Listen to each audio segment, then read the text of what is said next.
Bueno, Julián, vamos a comenzar de nuevo con Diálogos sin Límites. Tenemos hoy muy buenos temas. Vamos a comenzar con la Cumbre de las Américas, que se va a celebrar aquí ahora en diciembre. ¿Qué tú opinas de eso? Incluso ya hay algunos países que no vienen y otros países que están tratando de no venir porque se están asociando con esos países que quedaron excluidos de la Cumbre de las Américas. Bueno, lo primero es que tenemos que reconocer que la República Dominicana ha jugado un papel preponderante, ha tenido un liderazgo desde hace un buen tiempo aquí en el hemisferio, en toda Latinoamérica, e incluso podemos ver que esta cumbre es el resultado de otros eventos que se han desarrollado a nivel internacional y donde también el presidente de la República, así como también la Cancillería y también otros actores de la vida nacional e internacional han estado intercambiando ideas, porque el mundo de hoy, que es un mundo muy multilateral, es un mundo donde hay también muchos conflictos. Claro, los conflictos no son solamente desde esta época, pero también hay otra agenda, que es la agenda de la seguridad, del bienestar, de la cooperación económica y también de la cohesión social que debemos de tener esta parte del hemisferio. Bueno, precisamente el tema elegido es construir un hemisferio seguro y sostenible con prosperidad compartida.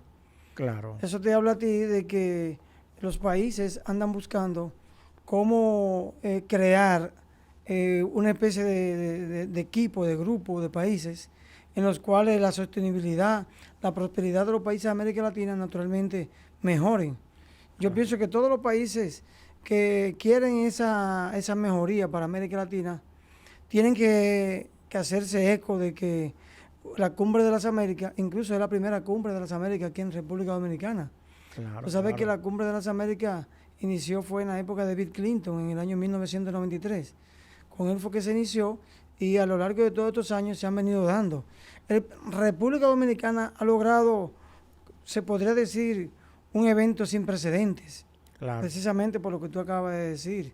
El presidente Luis Abinader ha tenido un liderazgo a nivel de América Latina y ha sostenido un equilibrio con Estados Unidos y las grandes potencias para poder ir llevando la agenda que requieren estos países para tener una mejor democracia, pero también tener una sostenibilidad desde el punto de vista económico, del medio ambiente, de la igualdad de las poblaciones, y que cada día más los problemas que nos aquejan vayan mejorando siempre a tono con cada uno de los países que van a participar en este evento. Bueno, y lo importante es que ahí haya una agenda común, que haya una agenda común, que también desde esa cumbre se toquen aspectos que de una u otra forma pueden ser hasta cierto punto que vayan a vulnerar, o sea, que sean vulnerables para una democracia que se requiere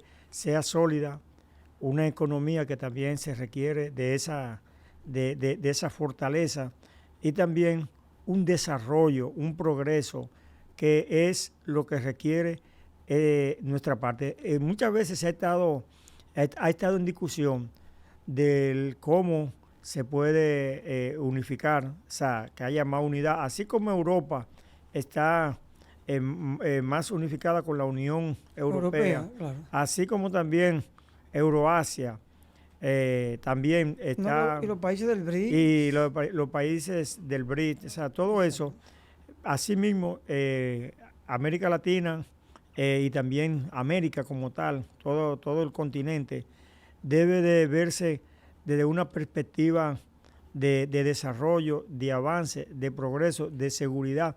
Hay algunos aspectos que son los que vienen como trastocando, pero no son en una parte, una gama muy amplia. Por ejemplo, yo me imagino que ahí también va a salir a relucir el tema de Haití, que es un tema que no puede quedarse al margen, por lo que esto implica en el caso de que no se solucione o no esa fuerza, vamos a llamarlo así, esa fuerza de paz o esa fuerza interamericana que se va a formar y que se debe formar para que en Haití esa nación se pacifique.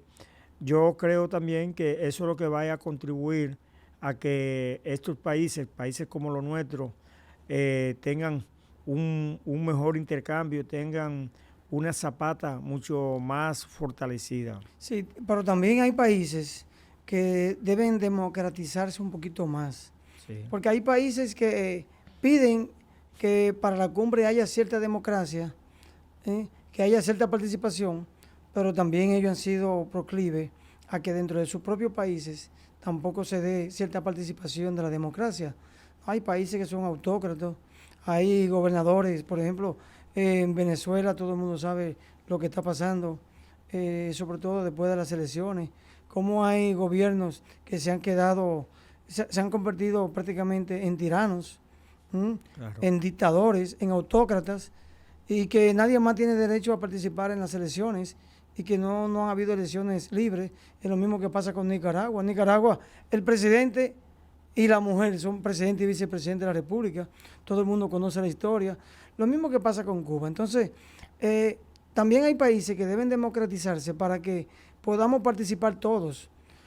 Claro. Ahí viene un problema de ideología, un problema de que quién tiene la razón y quién no tiene la razón.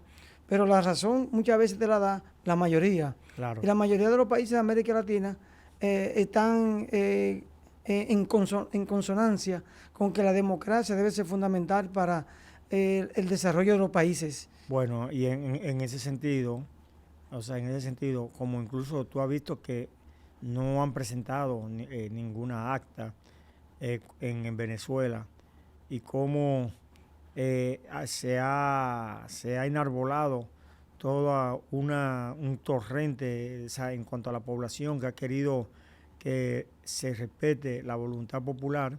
Entonces por eso fue que vimos que también María Corina Machado recibió el premio Nobel de la Paz. De la Paz. O sea. Claro, tú sabes que Cuba no viene Venezuela, ni viene de Nicaragua. Entonces también la misma presidenta de México, Claudia Sheinbaum, anunció que no asistirá a la cumbre, como señal de rechazo a la exclusión de ellos, pero todos sabemos cuáles son sus ideologías. Naturalmente yo pienso que eso no le hace muy bien a la relación con México, esa posición de ella.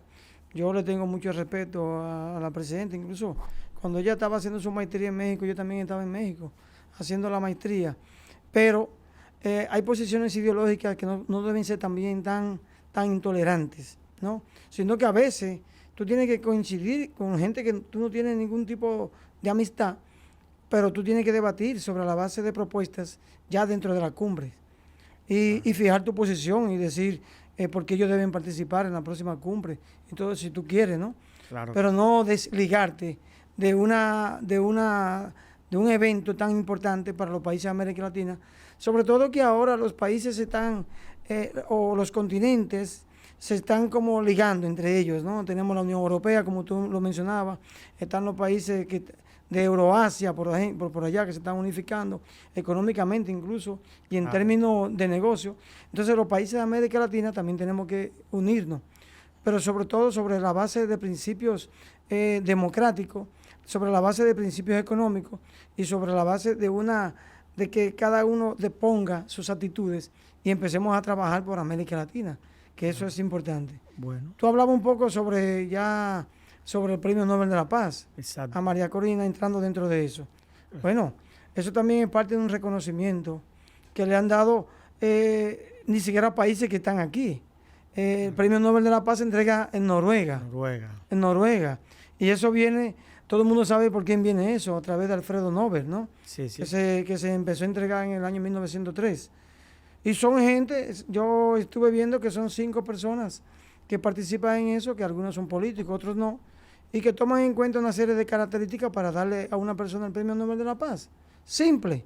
Claro, Nadie puede oponerse a eso, porque mucha gente no se ha opuesto a otros premios Nobel de la Paz, y sin embargo vemos como aquí en América Latina, sobre todo en Venezuela y en algunos países, de lo que ya hemos mencionado, que se oponen a eso, porque fue a María Corina Collado. Exacto. Total. Una mujer que hay que reconocer que ha jugado un rol, un papel de lucha para que en Venezuela se instaure la democracia. Dice que también este premio fue entregado por ella estar luchando en esa transición, para que haya una transición justa y pacífica en Venezuela a través de ese instrumento que da la democracia, que son las elecciones. O sea, donde van a bailotear los Claro. candidatos. Ella tiene más de 20 años enfrentando la persecución política. A ella incluso la inhabilitaron políticamente. Claro. Por razones que ellos se inventaron. Amenaza, campaña de prestigio. Es decir, que hay muchos elementos que hacen que una persona naturalmente se dedique a construir la paz, por lo menos en su país. No estamos hablando de una paz universal, que casi siempre se entrega por ese tipo, pero Lech Walesa no trabajó tampoco por la paz universal y también le dieron el premio Nobel de la Paz. Exacto. Y a Aung San Suu Kyi, y incluso al mismo Barack Obama le dieron el premio Nobel de la Paz y era un presidente de Estados Unidos. Perfecto. Y quién sabe si se lo dan a otro. Es decir que no necesariamente la paz tú la enarbolas desde el punto de vista universal. Ella se hace universal cuando la gente ve las acciones del individuo. Claro. Si fuera así, entonces ningún dominicano puede llegar a tener el premio Nobel de la Paz. No, y por ejemplo, bueno, Mandela fue un símbolo de la lucha y de la resistencia contra el apartheid, pero el apartheid también allá en Sudáfrica, que lo vivió en carne propia, y eso le costó una prisión.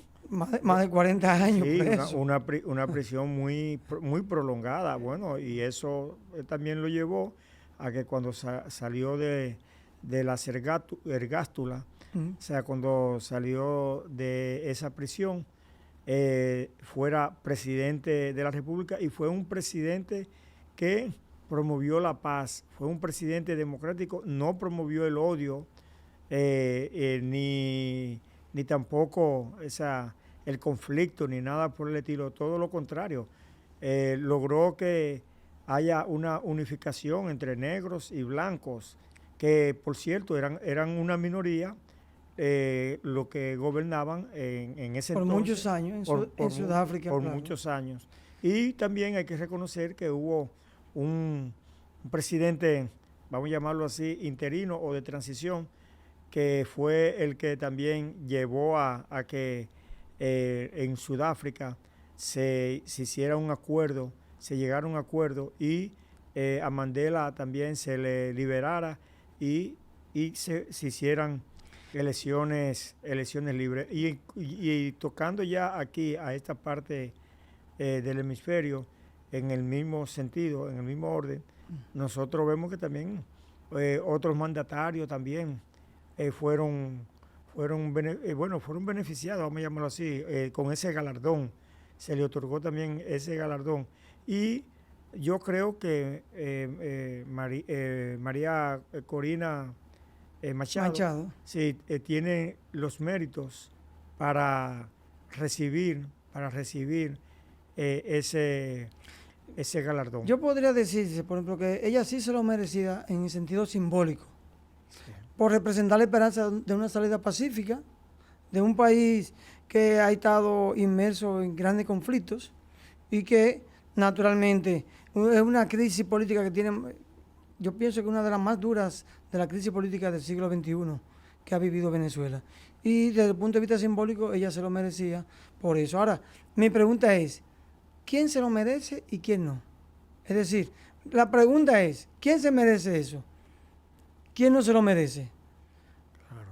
Cuando el hombre empieza a cambiar, a tener ideologías diferentes.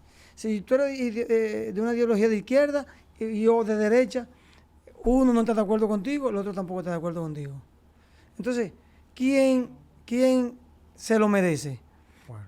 ¿Cuál es la posición real? Claro. Entonces, esa es una pregunta muy buena. Bueno, entonces, Casi nadie se merece nada cuando no se beneficia a la posición tuya desde el punto de vista ideológico. bueno, el mundo, en ese sentido, el mundo tiene que, de una u otra forma, llegar a pacificarse, porque ha habido muchas guerras, muchos bombardeos, muchos conflictos, demasiados conflictos. Vemos allá en el caso de Gaza, el caso de Israel, el caso de Irán, etcétera, etcétera. Y aquí, por suerte, no ha habido esos bombardeos, pero también ha habido escarceo para burlar la democracia.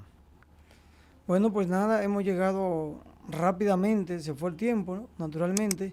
Son algunos temas muy importantes que están pasando hoy en día y nos vemos en la próxima propuesta de Diálogos Sin Límites. Esto fue Diálogos Sin Límites. Hasta aquí nuestro episodio de hoy.